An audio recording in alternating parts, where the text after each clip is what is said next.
पण या सगळ्यांच्यात मला कायम असं जाणवतं, की संदेश तुझा नवरा असण्यापेक्षा, जोडीदार असण्यापेक्षा एक चांगला मित्र आहे. हो. आणि तुम्ही दोघं आजही काही वेगवेगळ्या भूमिका करताना एकमेकाला खूप मदत करत असता. खूप.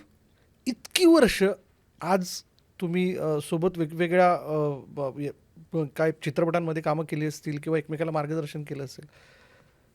काय वाटतं म्हणजे क बा नवऱ्याला बायको कधीच कळत नाही असं म्हणतात. महिला कधीच कळत नाही. पण तुला संदेश किती कळलाय? म्हणजे आज संदेशबद्दलची डेफिनेशन एका वाक्यात सांगायची असेल तर काय असेल? नाही मला आधीच्याच वाक्याचं माझं दुमत आहे. मला मी खूप कळली आहे संदेशला असं मला वाटतं. होय? हो. खरंच वाटतं आणि त्याचं कारणही मी तुला सांगते. आपल्याकडे मानसोपचाराचा टॅबू आहे ही तर गोष्ट झालीच. हं, पुरुषांच्या बाबतीत जास्ती आहे. हं, आपल्याकडे पुरुषांवर इतकं प्रेशर आहे हं, रफ टफ असण्याचं. हं, काय बाईसारखा मुळूमुळू रडतोय हं, ह्याचं.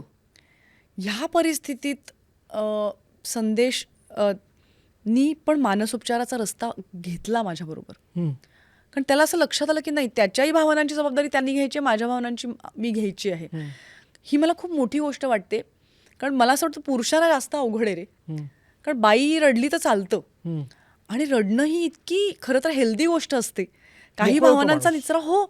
निचरा तसाच होणार असतो. आम्ही पुनश्च हनीमून म्हणून मी आणि संदेशनी जे नाटक केलं त्याच्यात असा एक सीन आहे. तो सीन बघून एक 60 वर्षाचे गृहस्थ मला आठवते पुण्याच्या भरतनाट्यमध्ये मंदिरमध्ये मागे आले आणि म्हणाले, आज आयुष्यात पहिल्यांदा रडलो हो, इतकं मला मोकळं वाटतंय.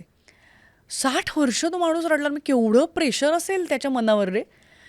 तर मला असं वाटतं की संदेशनी तो एक मानसोपचाराचा रस्ता घेतल्यामुळे ती मैत्री आमच्यात कायम राहिली आहे आणि आम्हाला दोघांनाही असं वाटतं की काही गोष्ट आणि तुला सांगू मी स्वतःलाही मी जर समजले नाही तर त्याला जितकी समजणं शक्य आहे तितकी ती समजली. म्हणजे हा शोध तर चालू राहणार त्यामुळे मलाही तो काही पूर्ण समजला असा माझा दावाच नाही आहे. हं.